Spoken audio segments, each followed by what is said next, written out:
আমাদের দেশে ওলামা একরাম, ইমাম, খতিব, মুয়াজ্জিনরা যদি কোনো দুনিয়াবি পেশা গ্রহণ করেন তাহলে সাধারণত আমাদের সমাজের সাধারণ মানুষদের একটা শ্রেণী এবং বেশিরভাগ মসজিদ কমিটির লোকেরা এটাকে খুব খারাপ ভাবে নেয় যে হুজুরও ধান্দা শুরু করে দিচ্ছে। তা আপনারা যারা মসজিদ কমিটির দায়িত্বশীলরা আছেন, আল্লাহর কাছে আপনাদের দায়িত্বশীলতাটা অনেক বড় ভাই। শুধু টাকা গুনলেন, জুমার পরে কত টাকা আসলো, দান বাক্সে কত টাকা পাইলেন, কোথায় কত খরচ করলেন, এটুকু যথেষ্ট না। একটা মসজিদ থেকে সমাজের জন্য অনেক কিছু করবার আছে, তার কি আপনি করলেন কি করলেন না। আমাদের নবী করিম সাল্লাল্লাহু আলাইহি ওয়াসাল্লাম মসজিদে কি শুধু 5 ওয়াক্ত নামাজ হতো? কি বলেন? শুধু 5 ওয়াক্ত নামাজ হতো মসজিদে নববীতে? কোন সামাজিক ভালো কাজটা নবীজির মসজিদে হয়নি? আপনারা যদি চান মসজিদ থেকে আপনারা সমাজ পরিবর্তনমূলক অনেক কাজ করার সুযোগ আছে। আমি কিন্তু চারটা এক্সাম্পল কি কি সুযোগ আছে আমি কি সেগুলো শেয়ার করবো আপনাদের সাথে। ইমাম হোক, খতিব হোক, মুয়াজ্জিন হোক, খাদিম হোক অথবা মসজিদের কর্তৃপক্ষ হোক, আমাদের মানসিকতা থাকবে খেদমতের মানসিকতা, মাতবরির মানসিকতা কারোর থাকবে না। মসজিদ কমিটির যারা দায়িত্বশীল আছেন, আপনাদের প্রতি আমি বিনয়ের সাথে একটা কথা বলতে চাই। আপনারা অনেকে মসজিদে ডোনেশনের উল্লেখযোগ্য অংশ দেন। অনেক মসজিদে কমিটির লোকজন টাকা পয়সা দেয় না, তারা নেতৃত্ব দেন, সেটাও একটা কাজ। বাকি অনেক মসজিদে আছে যে কমিটির লোকজনই অনেক বেশি টাকা পয়সা দেন এবং এই টাকা পয়সা দেওয়ার কারণে তারা ইমাম, মুয়াজ্জিন, খাদেমদেরকে মনে করেন এরা আমাদের অধীনস্থ, যেটা আমরা টাকা দিই, আমাদের বেতনে চলে, সো আমাদের অধীনস্থ। এটা একটা সম্পূর্ণ রং কনসেপ্ট। কোন অর্থে রং? আপনি যে টাকাটা দেন এটা মূলত কাকে দেন? মসজিদের জন্য যে টাকাটা দান করা হয়, টাকাটা কার উদ্দেশ্যে দান করা হয়? আল্লাহর উদ্দেশ্যে। তার মানে আমি আল্লাহকে বলছি, আল্লাহ এই টাকাটা আমি তোমাকে দিলাম, তুমি খুশি হও, আমাকে সওয়াব দাও। এই তো। তো আল্লাহ তো সরাসরি আমাদের দান নিবেন না। এই জন্য আল্লাহ উম্মতে মুহাম্মাদের জন্য সিস্টেম করেছেন যে ঠিক আছে, আগের যুগের উম্মতদের নিয়ম ছিল দান করলে সেটা পাহাড়ের উপর রেখে আসতো, আল্লাহর পক্ষ থেকে আগুন এসে সেটাকে ভস্ম করে জ্বালিয়ে ফেলতো, কবুল হওয়ার আলামত। আর কবুল না হলে ওইটা ওখানে পড়ে থাকতো। উম্মতে মুহাম্মাদের জন্য আল্লাহ রাব্বুল আলামিন নিয়ামত হিসাবে দিয়েছেন যে সাদকা যাকাত রেখে আসতে হয় না, আল্লাহর তরফ থেকে গরিবকে দিলেই হয়, আল্লাহ সেটা অ্যাকসেপ্ট করেন। এখন আপনি মসজিদে যখন কোনো টাকা দান করলেন, এর মানে হলো মসজিদ বা আল্লাহ টাকার মালিক হয়ে গেছেন। এখন আর আপনার এখানে কোনো কিছু থাকা উচিত না। আপনি যদি মনে করেন যে টাকাটা আমার, আমি দিয়েছি, তাহলে আর আপনার দেওয়া হয় নাই, তাহলে আপনি ঝুলায় রাখলেন। ক্লিয়ার দিয়ে দিচ্ছেন, তখন বলা যাবে যে এটা আমি দিয়ে দিছি, এটা আমার কোনো সে নেই। এখন মসজিদ কর্তৃপক্ষ কি করবে সেটা মসজিদ কর্তৃপক্ষের ব্যাপার। এখানে এখন 5 টাকা চাঁদা দেওয়া লোক আর 5 লাখ টাকা চাঁদা দেওয়া লোক, কোনো পার্থক্য থাকবে না। আমি দিয়ে দিছি, এখন আমি ওই 1 টাকা যে দিছে তার সমান হয়ে গেছি, বা যে না দিছে তার সমান আমি হয়ে গেছি। আমি দিয়ে দিছি। দেওয়ার পরে যদি আবার সে থাকে এবং প্রভাব সৃষ্টি করার চেষ্টা থাকে, তাহলে এটা হবে দুর্ভাগ্যজনক বাস্তবতা। আমি এই কথাটা আমার মসজিদ কমিটির দায়িত্বশীল ভাইদেরকে এই জন্য বলছি যে ওলামা একরামের ভালো কাজের সহযোগী হয়ে আপনার জান্নাতকে আপনি কত শর্টকাট করতে পারেন এটা আপনি চিন্তাও করতে পারছেন না। একজন আলেম সমাজকে যে কত কিছু দেওয়ার আছে, কিন্তু তাদের দরকার সামান্য একটু সাপোর্ট, সামান্য একটু সহযোগিতা। আপনি যদি সেই সহযোগিতার হাতটা বাড়ায় দেন, আমি এখনো বাইতুল্লাহর তওয়াফ করতে গেলেও সেই জামাল হাজি, তার সাথে সব মিলিয়ে কত 3-4 বছরের সহস্রব হবে, তাও খুব বেশি না। এর মধ্যে লাস্টে অসুস্থ হয়ে গেছেন, দুনিয়া থেকে চলে গেছেন, কিন্তু এখনো আমি যদি একজন লোকের জন্য দোয়া করি তো তার নাম হাজি জামাল। এবং সে দোয়াটা কোনো হাদিয়ার কারণে না, দাওয়াত খাওয়ানোর কারণে না, সে দোয়াটা শুধুমাত্র এই জন্য যে আমার দিনই দায়িত্ব পালন করতে তিনি আমার সর্বাত্মক সহযোগিতা করেছেন এবং সেটার জন্য তিনি সমাজে অপদস্থ, মার খেতে হয়েছে, জুলুমের শিকার হতে হয়েছে, কিন্তু তিনি পিছপা হন নাই। অথচ আমি একজন সাধারণ হুজুর, আমার কোনো প্রভাব নাই, প্রতিপত্তি নাই, আমি বাহির থেকে আসা একজন মানুষ, আজকে বিদায় করে দিলে কালকে এলাকা ছেড়ে চলে যেতে হবে। ওনার দরকার ছিল না, উনি এলাকার মানুষের সাথে তাল মিলায় চলতে পারতেন, কিন্তু সবার বিরুদ্ধে গিয়ে হলেও তিনি আমার যখন বুঝছেন যে আমার হুজুর, আমার বলছেন উনি প্রথম দিন যে হুজুর আপনি কোরআন হাদিসের বাইরে কথা বলবেন, আপনি আমাকে পাবেন না, কোরআন হাদিসের সাথে পাবেন, আমি জীবন দিয়ে দিব আপনার সাথে। তো আমি আশা করব আপনারা সেই ভূমিকাটা অবতীর্ণ হবেন ইনশাআল্লাহ। আর এটা সম্ভব হবে তখন যদি আমাদের উদ্দেশ্যগুলো হয় আল্লাহকে খুশি করা। ওলামা একরাম যারা আছেন, আমার সহকর্মী বৃন্দ, ওলামা একরাম, ইমাম, খতিব যারা আছেন, ভাইরা আমার, আল্লাহকে সন্তুষ্ট করার উদ্দেশ্য যদি হয় তাহলে সেক্ষেত্রে পার্থিব বিষয়গুলো আমাদের কাছে তুচ্ছ হয়ে যাবে, খুবই তুচ্ছ হয়ে যাবে। তা আমি আমার সহকর্মী বন্ধুদেরকে বলতে চাই, ওলামা একরামদেরকে বলতে চাই, আমাদের এই জিনিসটা অনেক গুরুত্বপূর্ণ বিষয় ভাই। মালদারদের মাল যদি আমাকে প্রভাবিত করে ফেলে, তা আমি তারা কি দাওয়াত দিব? তার মালই তো আমাকে দাওয়াত দিয়ে ফেলছে, আমি তো মাদু অলরেডি হয়ে গেছি। আমি তো কারোর মাল দ্বারা প্রভাবিত হব না, হওয়া উচিত না। তো এই জন্য আমরা যদি শুধুমাত্র আল্লাহর রেজামন্দের উদ্দেশ্যে এই কাজটা করি, তাহলে সেক্ষেত্রে সন্দেহাতীত ভাবে আমাদের কাজ অনেক বেশি শক্তিশালী হবে, অনেক বেশি বেগবান হবে, আমরা কাউকে আর দোষারোপ করতে হবে না, আমি নিজেই নিজের জায়গায় করে নিতে পারবো। আর যদি আমার মধ্যে দুর্বলতা থাকে, আমার তাকওয়ার মধ্যে, আমার লিল্লাহিয়াতের মধ্যে, আমার যদি তাহাজ্জুদ নিয়মিত না হয়, আমার যদি সোম বৃহস্পতিবার রোজা রাখার অভ্যাস না থাকে, আমি যদি ধনী মুসল্লির পাশাপাশি গরিব মুসল্লির বাসায় যেতে না পারি, তাহলে আমার দ্বারা সমাজ পরিবর্তন করা সম্ভব হবে না। তো আমি আমার সহকর্মী বন্ধুদেরকে বলতে চাই, ওলামায়ে কেরামকে বলতে চাই, ভাইরা আমার, আপনাদের অনুপ্রেরণার জায়গা, আপনাদের অনুপ্রেরণার জন্য একটা তথ্য শেয়ার করি। সেটা হলো, আজকে আসুন্নাহ ফাউন্ডেশন আলহামদুলিল্লাহ শত শত কোটি টাকার প্রজেক্ট নিয়ে কাজ করে, চ্যারিটি করে, হাজার হাজার মানুষকে বেকারত্ব দূর করবার জন্য ট্রেনিং সেন্টার, বিভিন্ন কার্যক্রম পরিচালনা করে। আপনারা অনেকে জেনে হয়তো খুশি হবেন, আসুন্নাহ ফাউন্ডেশনের সেবামূলক এই কাজের শিক্ষা বা এর সূচনা আমি যখন মসজিদে ইমাম থাকি সেখান থেকেই হয়েছে। আপনি বলতে পারেন মসজিদের ইমাম এই পরিচয় থেকেই আমার সেবামূলক কাজের শুরু, এবং সেটা আস্তে আস্তে আজ আসুন্নাহ ফাউন্ডেশনে এসে ঠেকেছে। আমার বিশ্বাস আপনারা প্রত্যেকেরই সে কাজ করবার সুযোগ আছে। 2006 বা 2007 কোন সময় যেন সিডর হয়েছিল, 6 বা 7 যেটাই হোক, এরকম কাছাকাছি সময় হবে। সিডরে ব্যাপক ক্ষয়ক্ষতি হয়েছে আমাদের দেশের দক্ষিণাঞ্চলে, বিশেষ করে ইয়েতে আপনার বাগেরহাট, খুলনা, এই এলাকাটা। আমার পরিষ্কার মনে আছে সেই আমলে 1,13,000 কিংবা 16,000 টাকার একটা ফিগার মুসল্লিদেরকে উদ্বুদ্ধ করে আমরা একত্র করি, এবং এক ট্রাক মালামাল আমরা একত্র করি। কিন্তু আমি যেহেতু মসজিদের ইমাম, আমি হুজুর মানুষ, আমি এতগুলো টাকা, এতগুলো জিনিসপত্র নিয়ে চলে যাব একা একা, এটা ট্রান্সপারেন্সি কিভাবে হবে, এটার আমি যে প্রপার ইউটিলাইজ করেছি এটা নিশ্চিত কিভাবে হবে, এই জন্য মসজিদ কমিটির তখনকার সহসভাপতি সাহেব যিনি ছিলেন, এখনো বেঁচে আছেন, এখন উনি সভাপতি, ওনাকে সাথে নিলাম, আরো একজনকে সাথে নিয়ে তারপর বললাম যে টিম আমার সাথে চলেন, আমরা যাব। আমরা গিয়েছি সেখানে, এবং সিডর এলাকাতে গিয়ে ঘরে ঘরে দাঁড়ে দাঁড়ে গিয়ে আমরা মানুষের কাছে আমাদের এই আমানত আমরা পৌঁছেছি মানুষের কাছে। সেখানে গিয়ে তখনকার আমলে আমার মনে আছে মসজিদ করেছি, টিউবওয়েল করেছি, অনেকগুলো কার্যক্রম আমরা হাতে নিয়েছি। সেই তখন ফেসবুক ছিল না, কিছু ছিল না, আমরা কোনো অনলাইনে দাওয়াতি কাজের সুযোগ পাইনি। মসজিদের লোকদেরকে উদ্বুদ্ধ করে এই কাজটা আমরা করেছি আলহামদুলিল্লাহ। এটা আমি আমার সহকর্মী ভাইদেরকে বলার উদ্দেশ্য হলো, আপনারা যদি চান মসজিদ থেকে আপনারা সমাজ পরিবর্তনমূলক অনেক কাজ করার সুযোগ আছে। আমি কিন্তু চারটা এক্সাম্পল কি কি সুযোগ আছে, আমি কি সেগুলো শেয়ার করবো আপনাদের সাথে। নাম্বার 1, আমাদের বেশিরভাগ ভাইদের মাথায় ঢুকে টাকা পয়সা। আমাদের সাথে কোনো আলেমোলামা বা ভালো কাজ করতে আগ্রহী এরকম দিনদার মানুষ, কোনো মসজিদ কমিটির লোকজন কারোর সাথে পরিচয় হলে বলে, ভাই কিছু ফান্ড টান্ড আমাদেরকে দিয়েন, আমরা একটু কিছু সেবামূলক কাজ করতে চাই। মনে করেন যে টাকা পয়সা হলে সেবামূলক কাজ করা যায়। আমি বিনয়ের সাথে এই ভাইদেরকে বলি, দেখুন, সেবামূলক কাজ বা মানব সেবার জন্য টাকা নয়, প্রয়োজন মানসিকতা। মানসিকতা যদি আপনার সিরিয়াস থাকে যে আমি আসলে কিছু করব সমাজের জন্য, তাহলে টাকা আপনার জন্য কোনো বাধা না। টাকার হয়তো দরকার হবে, কিন্তু এটা শুরু করার জন্য টাকার কোনো প্রয়োজন নেই। অনেক কাজ আছে যে কাজগুলো আপনি কোনো টাকা পয়সা ছাড়াই করতে পারবেন। আপনি সে কাজগুলো শুরু করে দেন, এরপরে যখন টাকার প্রয়োজন হবে দেখবেন আল্লাহ ব্যবস্থা করে দিচ্ছে ইনশাআল্লাহ। এই কাজগুলোর মধ্যে থেকে একটা কাজ হলো পরিবেশ রক্ষার কাজ। আমাদের মসজিদগুলো থেকে যদি মসজিদের চৌহদ্দি ঠিক করে নিই, মসজিদ কমিটি, ইমামুল আফজল, খতিব সবাই মিলে যদি আমরা সিদ্ধান্ত নিই যে আমাদের এই মসজিদটার চৌহদ্দি কতটুকু, যে এটা আমাদের এলাকা, এটুকু বলা যায়।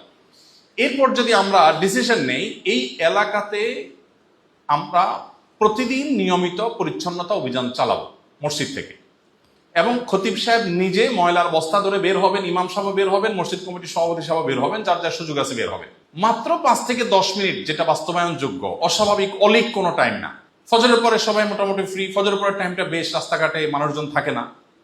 আমরা যদি এটা শুরু করে দেই তাতে কয়েকটা কাজ হবে। নাম্বার 1, আপনারা হয়তো অনেকে মনে করবেন যে এটা কোনো কথা, এত কাজ থাকতে আপনি সুইপারের কাজ করতে বলছেন আমাদেরকে। ওলামায়ে কেরাম তো জানেন, আমার চাইতে ভালো জানেন অনেকে এখানে। নবী করিম সাল্লাল্লাহু আলাইহি ওয়াসাল্লাম বলেছেন, আল ঈমানু বিদ'উন ওয়া সাবউনা ওয়া ফি রিওয়ায়াতিন বিদ'উন ওয়া সিত্তুনা শু'বা আলাহা কাউলু লা ইলাহা ইল্লাল্লাহ ওয়া আদনাহা ইমাতাতুল আযা আনিত তরিক। পথ পরিষ্কার করা ঈমানের অঙ্গ।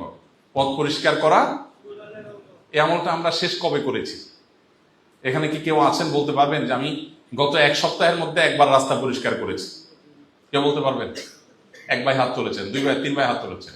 রাস্তা হয়তো নিজের বাসার সামনেরটা হয়তো, আচ্ছা আচ্ছা, হয়তো পাবলিক রোড পরিষ্কার করেছেন। কেউ একজন একটা টিস্যু ফেলে চলে গেছে, আমরা তো দেখে গালি দেই যে কোন ব্যাগ করে ফেলছে, অথচ এই টিস্যুটা তুলে আমি যদি যথাস্থানে ফেলে দেই তাহলে নবীজির ভাষ্য অনুযায়ী ইমানের অঙ্গ এমন একটা কাজ আমি করতে পারলাম, ঠিক কিনা?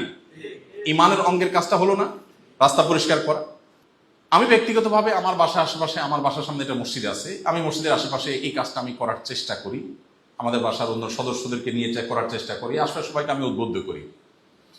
যদি এই কাজটা আমরা সিরিয়াসলি শুরু করি এবং স্লোগান তুলি, পথ পরিষ্কার করা ইমানের অঙ্গ, ইমানের অঙ্গের দরকার ধনীরও আছে, গরিবেরও আছে, ইমাম সাহেবেরও আছে, মুসল্লিরও আছে, খতিব সাহেবের আছে না নাই? না পথ পরিষ্কার ইমানের অঙ্গ ইমামতুল আজানের তারিখে এটা খতিব সাহেব করবে না, এমন কোনো কথা আছে?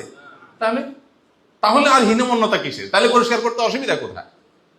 যে জিনিসটা মানুষের কষ্টের কারণ হবে সেটা তুলে ফেলি, যথাস্থানে ফেলে দেই, আমি কি ছোট হয়ে যাব?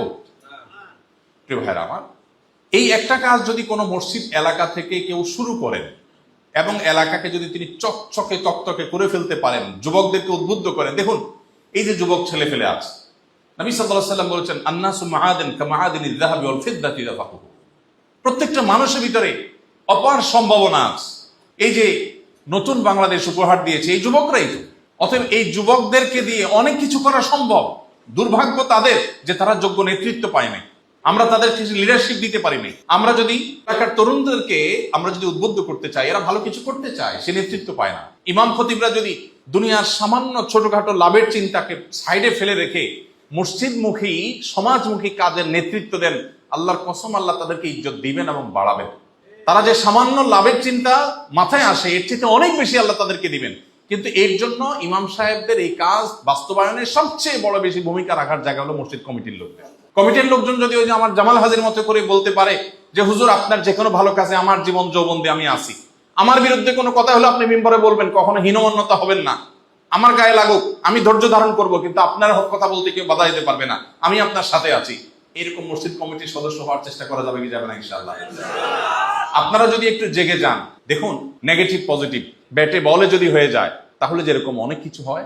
ইমাম সাহেবরা তাদের প্রত্যেকটা মানুষের মধ্যে, তারা যেহেতু নবীদের ওয়ারিস, তাদের মধ্যে ভালো কিছু করার পরম আগ্রহ আছে। আমি নিজেই স্টেজ পার করে আসছি, এখনো জুমা পড়াই জায়গায়, আমি জানি ইমাম সাহেব খতিব সাহেবদের ভালো কিছু করার আগ্রহ আছে, কিন্তু তারা মসজিদ কমিটি এলাকাতে বিভিন্ন রকমের মানুষজন তাদের চিন্তা করে মাথায় করে হয়তো আগাইতে পারে না। কিন্তু আপনারা যদি অগ্রসর হন এবং বলেন যে আসুন হুজুর আমরা মসজিদে কি কি কাজ করতে পারি। আমাদের নবী করিম সাল্লাল্লাহু আলাইহি ওয়াসাল্লাম মসজিদে কি শুধু ৫ ওয়াক্ত নামাজ হতো? কি বলেন? শুধু ৫ ওয়াক্ত নামাজ হতো মসজিদে নববীতে? কোন সামাজিক ভালো কাজটা নবীজির মসজিদে হয় নাই? তাহলে সেই কাজটা কেন আপনাদের এখানে হবে না? এই জন্য আমার মনে হয় পরিবেশ রক্ষা করার একটা চমৎকার কাজের সূচনা আমরা শুরু করতে পারি মসজিদগুলো থেকে। এবং ঢাকা শহরে যদি এরকম 10টা-20টা মসজিদ হয়, আমি ব্যক্তিগতভাবে আপনাদেরকে ওয়াদা করছি, কোনো ইমাম সাহেব যদি এরকম করতে পারেন, আমি আমার ক্যামেরাম্যান পাঠিয়ে, মিডিয়া পাঠিয়ে, ভিডিও ফুটেজ নিয়ে আমার পেজে আমি ঢোল পিটাবো, পাবলিসিটি করব, মিডিয়াগুলোর হাতে পায়ে ধরবো, তোমরা নিউজ করো, দেশের মানুষকে দেখাও যে একটা মসজিদের কমিটির লোকজন, ইমাম সাহেব এলাকায় কি পরিমাণ পরিবর্তন করতে পেরেছে। আমি ইনশাল্লাহ করবো এবং আমি দেখতে আসবো। যদি আপনি আমাকে আপনি আমাকে মাহফিলের দাওয়াত দেন, 100 বার দাওয়াত দেন, আমি আসবো না। আপনি আমাকে খাওয়ার দাওয়াত দেন, আমি জীবনও আসবো না। কিন্তু আপনি আমাকে বলেন যে আমাদের মসজিদে আমরা কিছু একটা করেছি, বলেন, আমি আমার নিজের গাঁটের টাকা খরচ করে আসবো, কোনো পথ খরচ আপনাকে দিতে হবে না। ইনশাআল্লাহ চেষ্টা করা যাবে না? ইনশাআল্লাহ। আমরা সুন্নাহ ফাউন্ডেশন থেকে একটা কম্পিটিশন শুরু করবো ইনশাআল্লাহ। পরিপূর্ণ প্ল্যান আমাদের রেডি আছে, শুরু করব।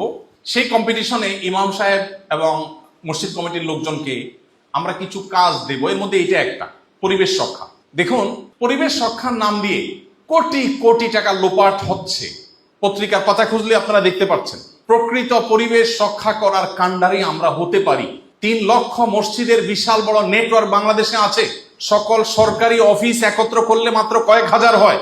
সকল রাজনৈতিক দলগুলোর সবগুলোর কার্যালয় একত্র করলে কয়েক হাজারের বেশি হবে না। কিন্তু মসজিদের নেটওয়ার্ক সারা বাংলাদেশের যেখানে মানুষ আছে সেখানে মসজিদ আছে। পাহাড় বলুন কিংবা সমতল বলুন, গ্রাম বলুন কিংবা শহর বলুন, প্রত্যেকটা জায়গায় মসজিদ আছে। মসজিদ আছে মানে মসজিদ কমিটি আছে, মসজিদ আছে মানে ইমাম খতিব আছে, মসজিদ আছে মানে সেখানে বিশাল বড় একটা জায়গা আছে, লোকবল আছে, বিশাল বড় আমাদের সম্ভাবনার জায়গা আছে। 3 লক্ষ মসজিদ থেকে যদি এই উদ্যোগ একবার করে নেওয়া হয়, ধরেন যদি এই যে রাস্তা পরিষ্কারের কথা আমরা যেটা বলছি, যদি মসজিদের সব লোক একাকার হয়ে আসুন আমরা সমাজকে পরিচ্ছন্ন করি, বেশি দিন লাগবে না। আপনি শুরু করে দেন, এরপরে এলাকার কেউ রাস্তায় ময়লা ফেলতে 10 বার চিন্তা করবে। আপনি বের হয়ে যান, কারোর সাথে ঝগড়াঝাটির দরকার নাই।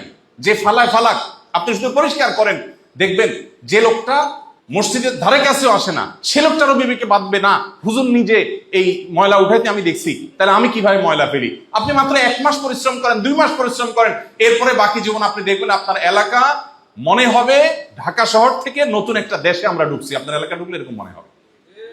এই কাজটা করতে কি খুব বেশি টাকা পয়সার দরকার আছে? আমি কিন্তু বলছিলাম শুরুতে যে টাকা পয়সা ছাড়া সমাজ সেবার কি কি কাজ করা যায়, এই কাজটা আপনি করেন।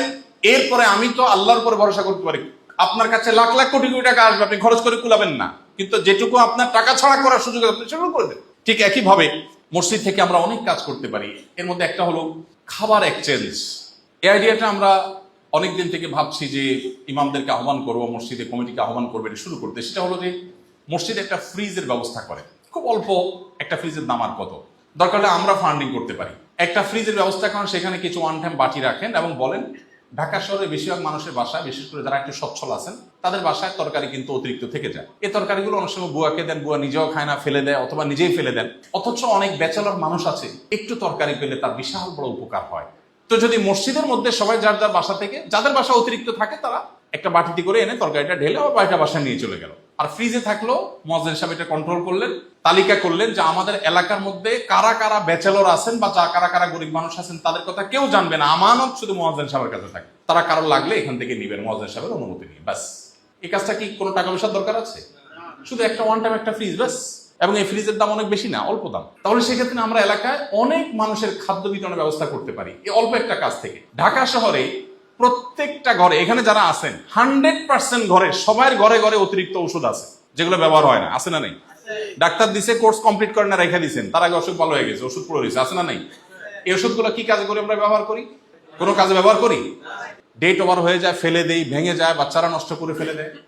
অথচ সামান্য একটু ওষুধ কেনার জন্য বহু মানুষ হাহাকার করছে, কষ্টে আছে। যদি মসজিদ কমিটির লোকজন ইমাম মুয়াজ্জিনদের নেতৃত্বে, ইমাম মুয়াজ্জিনদেরকে সামনে রেখে যদি তারা বলেন যে আসেন আমরা এলাকার একটা ডিসপেন্সারির সাথে আলাপ করব যে আল্লাহ ভীরু, মুত্তাকি, পরেজগার, আমলদার, 2 নাম্বারই করবে না, জীবন গেল মিথ্যা বলবে না, তারে বলি ভাই তুমি ছোট একটা বাক্স করো, আমরা মসজিদে যে ওষুধগুলো আসবে এগুলো তোমার কাছে দিয়ে যাব, সবার বাসা অতিরিক্ত ওষুধগুলো মসজিদে দিয়ে যাবে, এগুলো তার কাছে দেওয়া হবে, তুমি এগুলো এখানে রেখে দিবা এবং একটু সময় নিয়ে আল্লাহর জন্য তুমি এগুলো সর্ট আউট করবা, আলাদা করবা কোনটা কোন রূপে।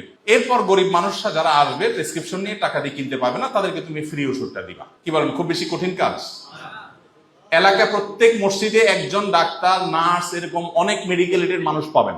পাইলে যদি তাকে, বিশেষ করে শহর এলাকায় আপনি পাবেন, তাহলে সেক্ষেত্রে তাকে যদি আপনি বলেন যে ভাই এই কাজ আপনি একটু হেল্প করেন, ওষুধগুলো একটু আলাদা গ্রুপ অনুযায়ী ভাগ করে দেন, করবে না ইনশাল্লাহ? তাহলে এই কাজের জন্য কি টাকা পয়সার দরকার আছে? আমি এরকম অন্তত 20টা আইটেম এখানে দাঁড়ায় এখন বলতে পারবো ইনশাআল্লাহ, যেগুলো চাইলে আমরা করতে পারি, কোনো টাকা পয়সার দরকার নেই। আমরা হয়তো চিন্তাও করি না। আমি যেখানে যেটা বলা দরকার, সরকারের দায়িত্বশীল কর্তৃপক্ষ থাকলে তাদের সামনে বলি, তাদের দায়িত্বের জায়গাটা, তাদের দায়িত্বের জায়গা আছে। আবার এখানে মসজিদ যেহেতু আমাদের মসজিদ, মসজিদের লোকজন যারা আছেন, আমরা নিজেদের থেকে, সরকারের দিকে চেয়ে না থেকে আমরা নিজেরা অনেক কিছু করতে পারি না। স্বপ্ন এই কাজগুলো করার জন্য কি সরকার বাধা দিবে? কোন সরকার বাধা দিবে? তাহলে আমার সমস্যাটা কোথায়? শয়তান আমাকে বন্ধ করে রাখে এই কাজগুলো আমি করতে না পারি। শিক্ষামূলক বহু কাজ করার সুযোগ আছে।